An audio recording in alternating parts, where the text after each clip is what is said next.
Caso de feminicídio de uma jovem que provocou e gerou críticas à imprensa do México. Se prepara que esse caso é intenso. Oi galerinha, tudo bom com vocês? Não se esqueçam de deixar aquele like já no início do vídeo, se inscrevam no canal e se preparem para compartilhar com os amiguinhos.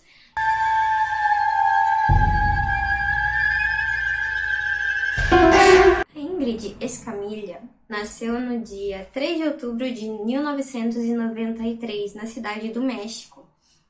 Ela tinha 25 anos quando ela foi brutalmente assassinada. E detalhe, ela foi brutalmente assassinada no seu próprio apartamento. A Ingrid tinha 3 irmãs, mais uma irmã gêmea. E todas elas foram criadas pelo pai, porque a mãe abandonou elas. Relatos dizem que a Ingrid era uma pessoa muito divertida, muito carinhosa, né? E tanto é que tem um relato que quando teve um terremoto em 2017, que abalou um município vizinho, a Ingrid se voluntariou para ajudar lá. Então ela estava ajudando todos os moradores, enfim. Ela tinha um coração muito bom, ela era uma pessoa muito amorosa, muito querida. A Ingrid tinha um cachorro do qual ela era apaixonadíssima, então isso já diz muito sobre a pessoa, porque uma pessoa que não gosta de animais, eu não vou nem comentar sobre isso, mas se vocês quiserem, deixem um comentário aí embaixo do que vocês acham sobre isso. Mas eu acho que uma pessoa que gosta de animais já diz muita coisa sobre ela. A Ingrid era uma menina que gostava muito de maquiagem, e ela era formada e mestrada em administrações de empresas e turismo. A Ingrid, ela se formou na cidade de Pueblo e logo após ela se mudou para a cidade de Novo México, onde ela achou que teria uma oportunidade mais fácil de arranjar emprego. E realmente teve. Ela conseguiu um emprego muito bom lá. Ela trabalhava na prefeitura da cidade do México. E foi assim que ela encontrou o Eric Francisco Robledo. Então, eles tiveram um relacionamento, ele era o seu namorado na época. Sobre o Robledo, ele era um engenheiro civil, 21 anos mais velho do que a Ingrid, e ele vinha de uma família classe média e muito bem posicionada financeiramente e profissionalmente. Há controvérsias do que dizem sobre ele, né? Porque muitos descreviam ele como uma pessoa calma e tranquila, mas também tinha os vizinhos que diziam que era muito comum ele entrar em brigas com jogadores de beisebol. Ele já havia sido casado, ele tinha 2 filhos, né? E a sua separação foi porque a ex-mulher denunciou ele por violência doméstica. Então, eu queria saber se a Ingrid sabia disso ou se ela não sabia, porque se alguém sabe disso e ainda assim fica com um cara desse...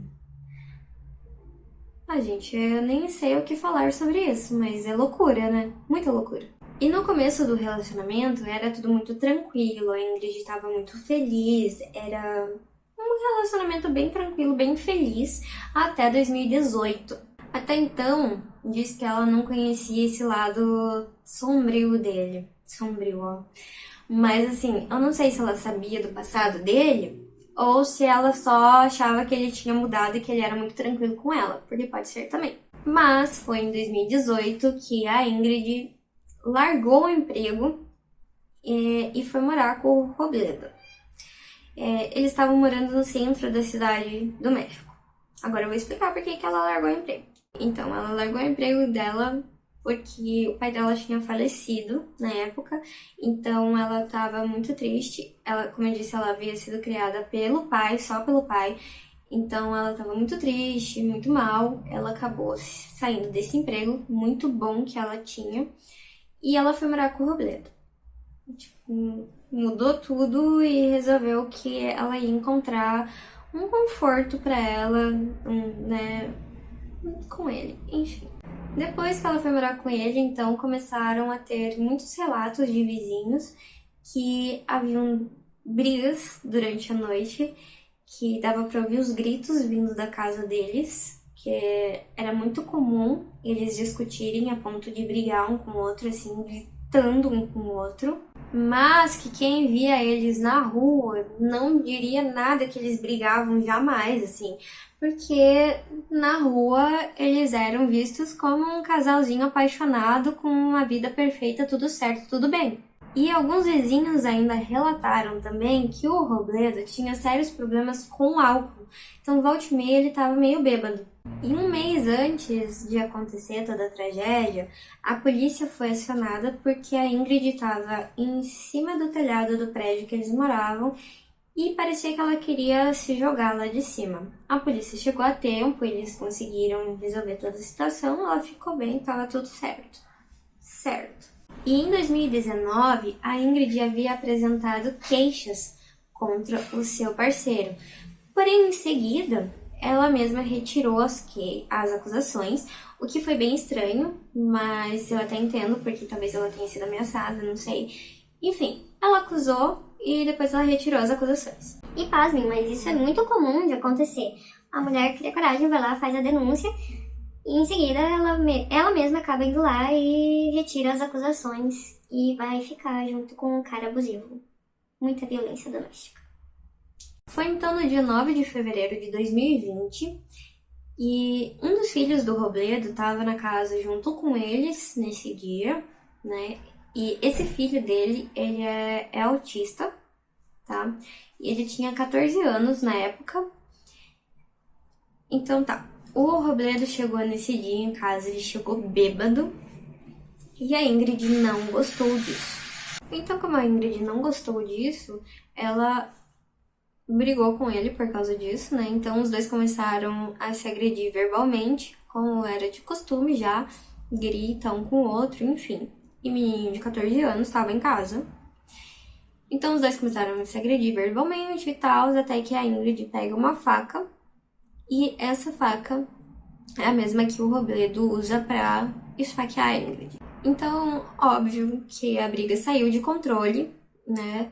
Tava visível que isso aconteceria, afinal de contas ele já tinha um histórico e ele chegou em casa bêbado, enfim. Então, o Robledo se descontrolou, acabou, né, matando a Ingrid. E quando ele percebeu que ele havia tirado a vida dela, ele se sentiu muito mal com isso. Foi um ato muito descontrolado.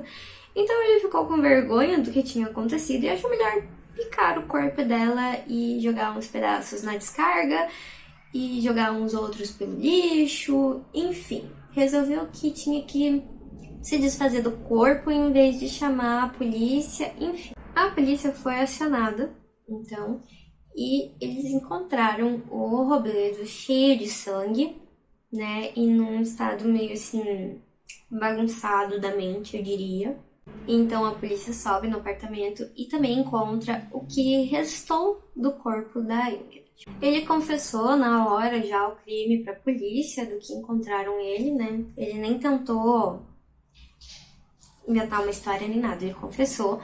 E ele disse que foi por causa de uma discussão acalorada que ele teve com a Ingrid. Então, em depoimento, ele fala que a Ingrid queria tirar a vida dele quando eles começaram a discutir, que ela pegou a faca e que ela foi pra cima dele. Então, ele pegou a faca dela e acabou tirando a vida dela, mas era meio que pra se defender, porque ela queria tirar a vida dele.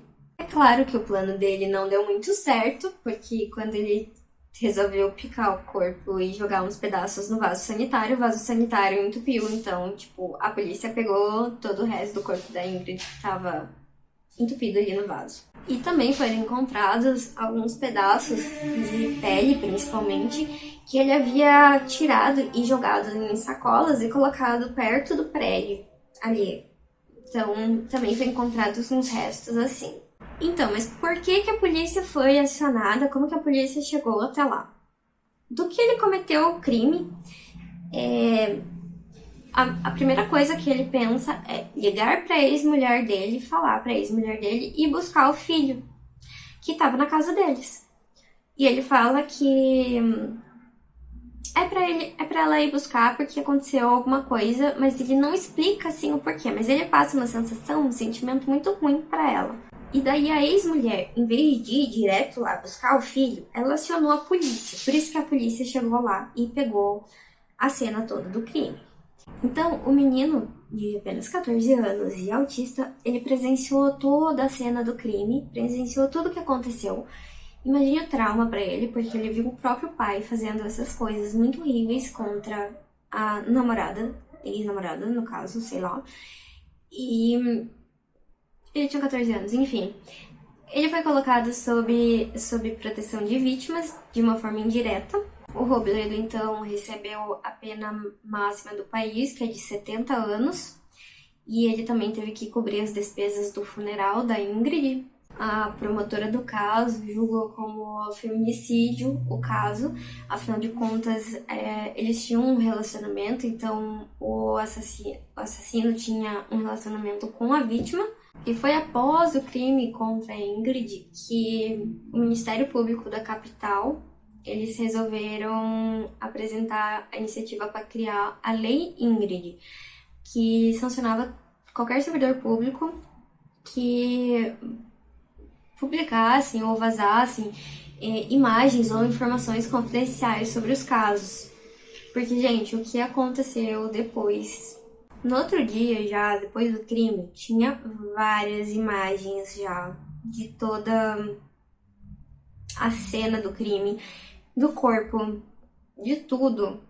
Então, alguém vazou as informações e tava assim, estampado na capa de revistas e era a notícia principal, assim, que só se falava nisso. E a Procuradoria-Geral, inclusive, tá investigando 6 pessoas, né, por causa desse vazamento de informações e imagens. Os assassinatos contra mulheres no México cresceram 137%. Então, foi sugerido mudar a maneira como eles tratavam o feminicídio e o feminicídio ser tratado como um homicídio normal. Por quê? Quando eles tratam quanto ao feminicídio, exige uma burocracia a mais. E isso acabava atrapalhando um pouco na investigação, demorava um pouco mais. Então era sempre mais complicado. Então, para facilitar as coisas, se enquadra como um homicídio. E pasmem, depois que aconteceu tudo o crime, saiu várias notícias com o corpo estampado, enfim. Tinha muita mídia sensacionalista, muita mídia, expondo o lugar onde eles moravam, tinha foto da fachada do prédio que eles moravam, né, a exposição de todo o crime em si. Então, nossa, já era ruim pra família que já tava sofrendo, já tava de luto e ainda tinha, em qualquer lugar da internet, tava essas coisas todas publicadas. Você tendo que ver, você tendo que relembrar. E houve muita mensagem de ódio nas redes sociais, repudiando tudo que estava acontecendo. E começaram a tentar mudar a abordagem e colocar fotos da Ingrid viva, né, e tal, e não tentar transmitir essa coisa horrível que eles estavam só, assim, tipo, era assassinato, corpo, brutalidade, e parecia que pra eles isso estava muito legal, é como se isso fosse muito bacana de ficar se vendo, assim, sabe? O presidente, né, López Obrador, disse que o feminicídio foi objeto de manipulação da mídia, porque qualquer crítica que eles podiam fazer, a oposição podia fazer sobre o seu governo, eles faziam, então ele falou que foi tudo manipulação. O procurador-geral, ele deixa claro que, na verdade, o feminicídio era para ser uma coisa que ajudasse as mulheres, protegesse as mulheres, mas que, na verdade, atrasa toda a lei e acaba prejudicando muito, porque não tá defendendo exatamente as mulheres, então deveria ser uma coisa tratada mais como um homicídio, uma coisa um pouco mais facilitada, justamente para proteger as mulheres. A sentença do Robledo foi adiada várias vezes, por motivos sempre diferentes, né? Eles alegavam falta de provas. Gente, como que pode alegar falta de provas se tinha tudo lá e a mídia tava cheia de prova ainda por cima, então, enfim. Ele confessou, teve sangue da vítima na roupa dele, tudo. Mas eles alegaram falta de prova. E várias vezes o julgamento dele foi remarcado. E, gente, isso é muito triste, porque você, para pensar que você tem que criar uma lei para proteger os seres humanos, que nem para terem respeitos, tipo, respeito para com o outro, ter que ter uma lei para isso. Eu acho isso muito bizarro. Enfim, esse foi o caso de hoje. Um caso pesado e triste. Não tem um caso que não seja, né, gente? A moça era jovem, tinha todo o futuro pela frente. Por mais que ela tivesse entrado em depressão e tal, nossa, tinha todo o futuro pela frente. Se envolveu com a pessoa errada, deu tudo errado. Mas se vocês ficaram até aqui, eu agradeço. Peço aquele like, peço que compartilhem o vídeo com os amiguinhos, que se inscrevam no canal. E, gente, vocês podem me deixar sugestões, o que vocês quiserem nos comentários também. E é isso. A gente se vê nos próximos vídeos, nos próximos casos. E é isso. Tchau!